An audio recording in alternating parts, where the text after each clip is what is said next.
Now, like I said, we do have all of these people getting let go because they're outwardly celebrating execution and murder. Something to maybe do a little self-reevaluating. I don't know, but again, what do I know?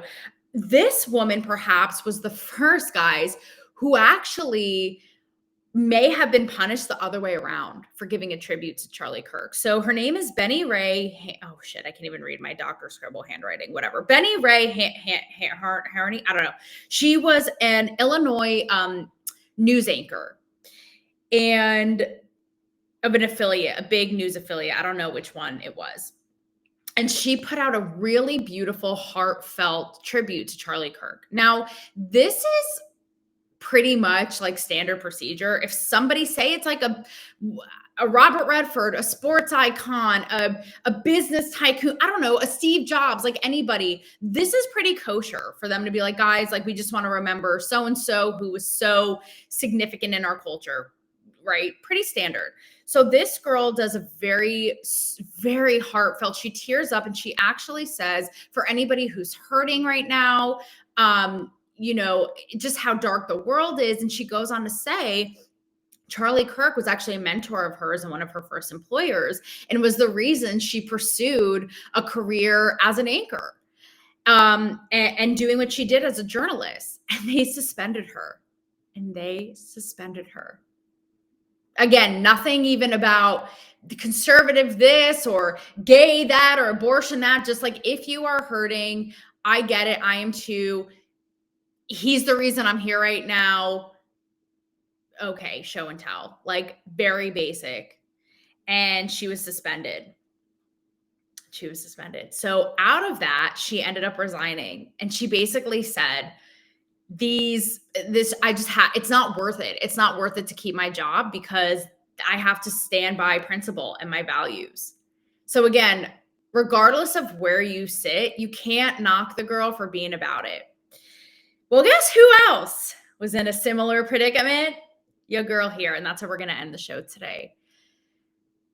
So I would say 10-ish years ago. Oh, John Legend, what's up? Oh my God. Actually, this is bizarre because John Legend just popped in the chat. And this last story I'm going to tell you, the finale, the conclusion, is about real John Legend's real life wife, Chrissy Teigen.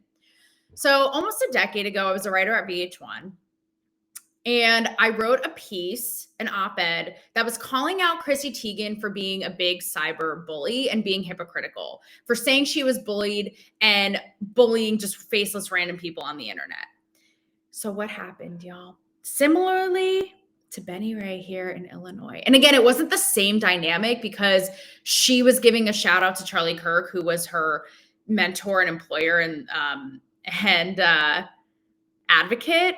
Chrissy Teigen and I did not have such a dynamic, right? But she caught wind of it. She didn't like it. She started tweeting at me at VH1.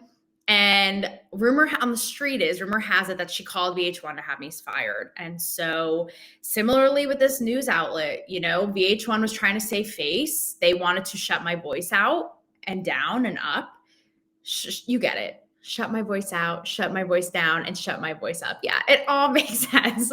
All of the adjectives. And same thing. They had put me on suspension, and I felt that I'd become such a scapegoat. I was like, first of all, this had to get vetted.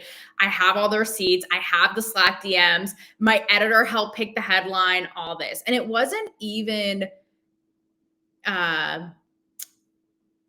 antagonizing her. It was just, again, similarly to what I do now. Consistency, queen. Consistency is, I hate calling myself queen. That was so tacky. Consistency is key. That's what I meant to say.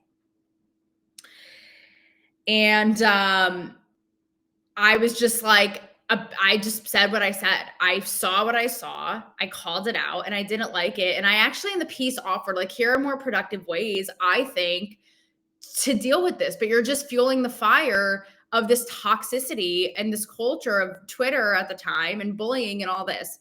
Wow. Again, they wanted to shut me up. So they suspended me and like spanked me like a little bad girl.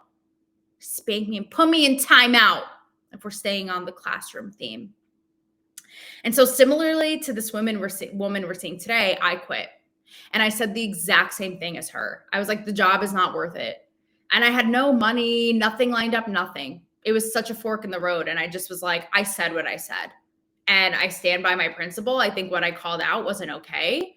And if VH1, if you're that cowardly, roll with or roll out. Like, I'm out. And everybody at the time, and I'm sure this girl too, everybody was like, keep your head down, just delete the tweets, da da da da. And I was like, no, bitch. What part of it did I stutter? I said what I said. And if we're getting deep, I wrote it too because bullying, just the whole thing, it has this really special place in my heart. I was bullied in high school and younger and all this. So I just was like, it's not okay, period, across the board. Well, as fate would have it, and I swear this all brings us back to the beginning. A few years later, her cyberbullying scandal would come to light. And it all was basically surfaced how she told Courtney Stodden, who was a reality star, to literally kill herself, other people, this, that. So I wrote an op-ed in USA Today. You can look it up. And it so was ahead of exactly what we are seeing now. Because I was like, okay, I was ahead of this. I called it. But secondly, everybody, namely on the right, was calling to cancel Chrissy Teigen. And I was like, as somebody who was at the brunt of this, what does canceling her, how is that productive? And I say in the piece, what, an eye for an eye? We just go round and round and round? Who wins? And it's sort of like the domino effect that I'm talking about now. It's just like, okay, this, and then soon enough, everybody's taken out, and then what? And at the time and in the piece, I advocated for what have you, Charlie Kirk would be proud, but more of a dialogue with all these issues. I said, you want to talk about racism? You bring white people in the convo with black people. You want to talk about misogyny? Bring men in the fold. You want to talk about this? Have Chrissy Teigen have an honest dialogue with her audience about it. Maybe she will save somebody's life in the process, not tell them to end it. That never happened. I don't think Chrissy, I think she read the article, but she never took me advice. Methinks she should have. She never took my advice. But the point remains that we have to take it all with a grain of salt. We have to keep in mind when it comes to this, again, eye for an eye, if it's apples, oranges, whatever it is, that it's always coming from what the person, it's subjective, what the person thinks is okay and isn't okay. At the end of the day, bitch, no one's above the law. That's something else to remember. It's like, that's the ultimate, kind of ruling. And once the government, again, we can all jibber jabber about this all day long. Like a bunch of hamsters in a cage. We got a problem once the government starts dictating. I don't care who they're clamping down on.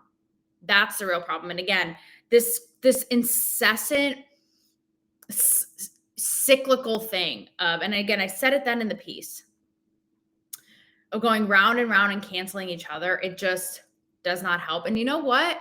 I think that's why so many people are so fucked up by all this, because that's what Charlie Kirk was saying.